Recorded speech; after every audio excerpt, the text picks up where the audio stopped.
삼성전자가 파운드리 시장에서 TSMC를 따라잡기 위해서 여기에 해당되는 업체들 대표적으로 몇 개 정도 살펴보도록 하겠습니다.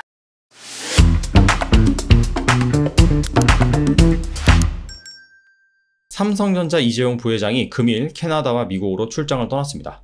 미국 출장 같은 경우에는 5년 반 만입니다. 분명히 중요한 투자 의사결정을 내리기 위해서 갔겠죠. 삼성전자 인공지능 AI 연구센터 여기에 먼저 들린 후에 신규 파운드리 공장 이 부지를 최종 결정하기 위해서 미국을 방문한다 라고 나와 있습니다. 자, 앞서 삼성전자가 170억 달러 규모의 미국 파운드리 공장 증설 투자 계획을 발표했었다 라고 말하고 있죠. 그래서 그 부분이 최종적으로 확정이 된다 라고 볼 수가 있습니다. 자, 업계에서는 이재용 부회장이 미국 방문할 것이다 얘기는 나왔지만 구체적인 시점은 아무도 몰랐습니다. 근데 이제 그게 정해진 것이죠. 자, 이에 따라서 삼성이 파운드리 공장을 미국에 증설한다 라고 한다면 과연 어떤 주식이 수혜를 입을지 오늘은 그 부분에 대해서 알아보도록 하겠습니다. 이를 알아보기 위해서는 먼저 반도체 비즈니스 모델에 대해서 간단하게 이해를 해야 됩니다.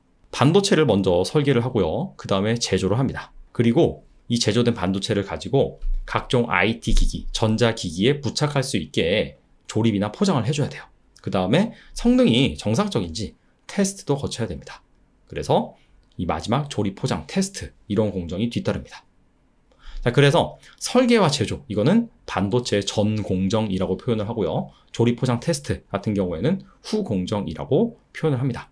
전 공정이 부가가치가 당연히 더 높겠죠. 그리고 이 설계를 담당하는 업체를 공장이 없다라고 해서 팹리스라고 하고 그 다음에 제조만 전문적으로 하는 업체 파운드리 그 다음에 조립 포장 테스트 이거를 담당하는 업체를 OSAT라고 합니다. OSAT가 약자인데 자, 여기에 원문이 있으니까 이걸 보시면은 OSAT가 무슨 일을 하는 업체인지 알 수 있을 것입니다. 그래서 이 팹리스, 파운드리, OSAT 이 모든 업무를 담당하는 업체를 종합반도체 회사라고 해서 IDM이라고 합니다. 삼성전자와 SK하이닉스, 인텔이 바로 여기에 포함이 되죠. 그리고 추가적으로 이 IP라고 해서 지적재산권이죠. IP가 이 업체도 있는데 쉽게 말하면은 반도체 설계 도면을 가지고 있는 자, 그런 업체다라고 해서 뭐 IDM이나 팹리스나 파운드리 자, 이런 업체와 협력 관계에 있다라고 보시면 됩니다. 삼성전자와 SK하이닉스가 IDM이라고 했잖아요. 정말 대단한 업체냐? 대단한 업체가 맞긴 맞는데 사실 그것보다도 메모리 중심이기 때문입니다. 왜냐하면 메모리 반도체는 구조가 단순해요. 사람으로 치자면 근력, 그 다음에 스피드 이런 겁니다. 하지만 우리가 일반적으로 말하고 있는 비메모리, 시스템 반도체 같은 경우에는 기능이 상당히 다양합니다. 두뇌도 될 수 있고요. 그 다음에 눈, 귀 이러한 다양한 감각적인 인간으로 치자면 그렇단 말이죠. 이런 기능을 담당하고 있는 게 바로 시스템 반도체이기 때문에 분업화가 잘 되어 있는 것이죠. 삼성전자 같은 경우에는 시스템 반도체 부분에서 이 파운드리에 집중을 하고 있고요. 그 다음에 팹리스 같은 경우에는 아무래도 스마트폰을 만든다 보니까 어플리케이션 프로세서, 즉 스마트폰의 두뇌에 해당되는 자, 그런 쪽에 집중을 하고 있고 이미지 센서, 자, 카메라에 들어가는 시스템 반도체죠. CIS라고 합니다. 추가적으로 통신 모듈, 이런 시스템 반도체도 주력을 하고 있습니다. 자, 그런 관점에서 만약에 파운드리 공장을 짓는다라고 한다면 뭐 기본적으로 전공정에 들어가는 그 부분에 장비가 많이 쓰이겠죠. 우리나라에서 대표적으로 볼 수 있는 기업들 같은 경우에는 원익 IPS, 뭐 테스, 그 다음에 PSK 이런 기업들입니다. 근데 약간 좀 아쉬운 것은 전공정 장비 같은 경우에는 사실 우리나라보다는 해외 기업들의 장비가 훨씬 더 많이 사용됩니다. 뭐 대표적으로 네덜란드 ASML, 미국의 어플라이드 머티리얼즈 그런 쪽 장비가 많이 들어가요. 근데 상대적으로 우리나라 장비가 많이 쓰이는 분야가 있습니다. 바로 이 조립 포장 이 분야입니다. 사실 조립 포장 테스트 이 분야가 전체 시장 규모로 본다면은 상당히 작습니다. 자, 그럼에도 불구하고 우리나라 장비가 많이 쓰일 수 있고요. 우리나라 업체들이 또한 수혜를 입을 수 있는 분야입니다. 그리고 이 장기적으로 OSAT 기업들에 주목해야 되는 이유가 하나 더 있습니다. 삼성이 지금 TSMC를 따라잡기 위해서 고군분투를 하고 있죠. 자, 그럼에도 불구하고 상당히 힘듭니다.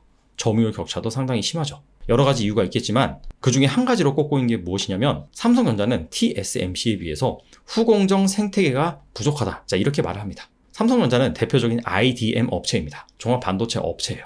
메모리는 그게 가능합니다. 왜냐하면 메모리는 구조가 단순하기 때문에. 하지만 이 시스템 반도체로 간다라고 한다면 워낙 구조가 다양하고 복잡한 반도체이기 때문에 사실상 하나의 업체가 이 모든 것을 담당할 수가 없습니다.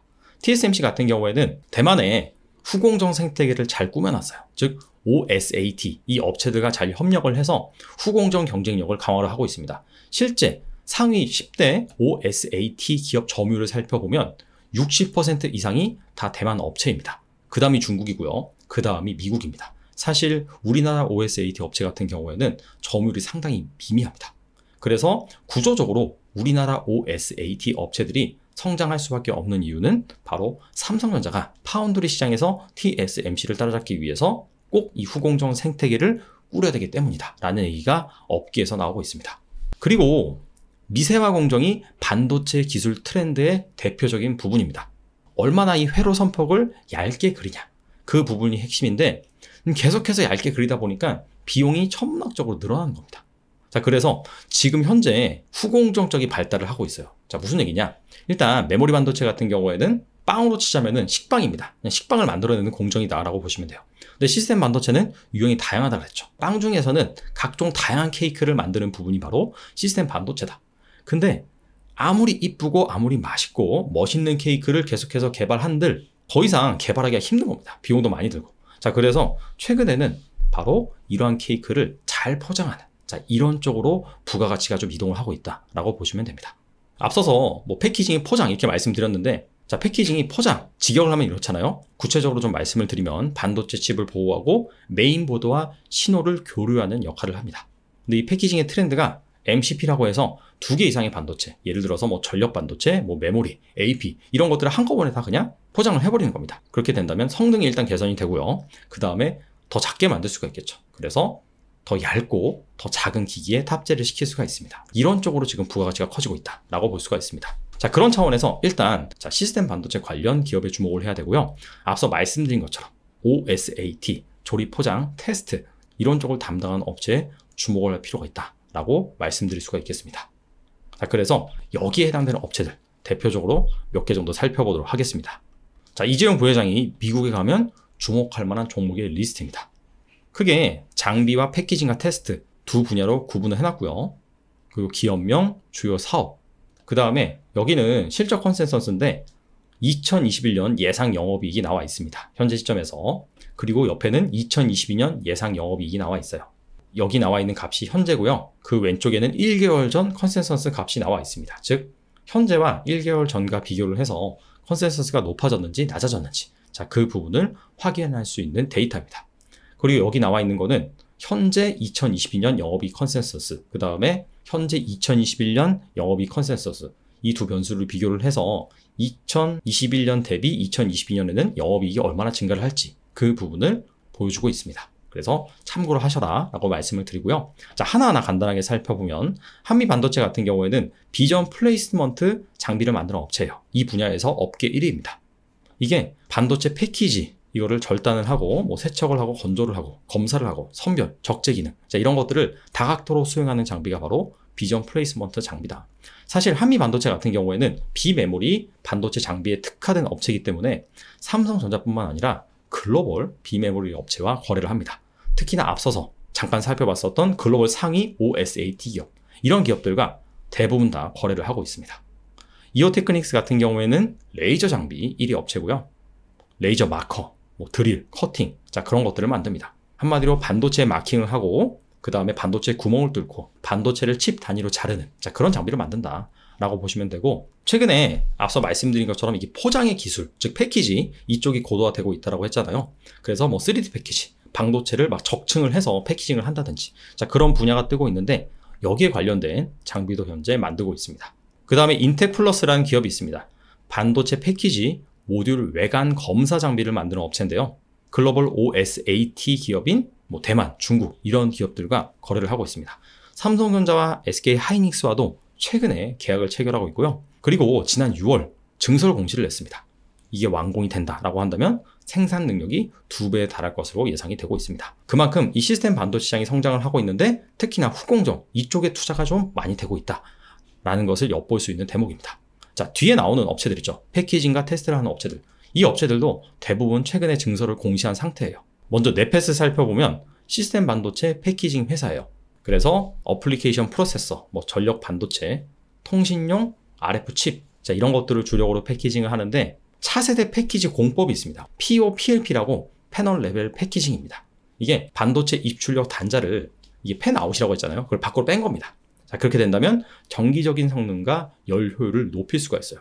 그리고 패널 레벨 패키징이기 때문에 칩 생산 개수를 늘릴 수가 있습니다. 자, 그런 것들을 개발을 해서 이 패키징 업체 중에서는 우리나라에서 말입니다. 최초로 상용화하는 업체입니다. 그리고 네페스에서 물적 분할하는 업체가 있습니다. 네페스 아크라고 이 업체도 상장사입니다. 이 업체는 주로 이제 테스트를 하는 업체인데 최근에 이 네페스 아크가 테러다인 등 글로벌 반도체 기업으로부터 대규모 장비를 매입을 했습니다.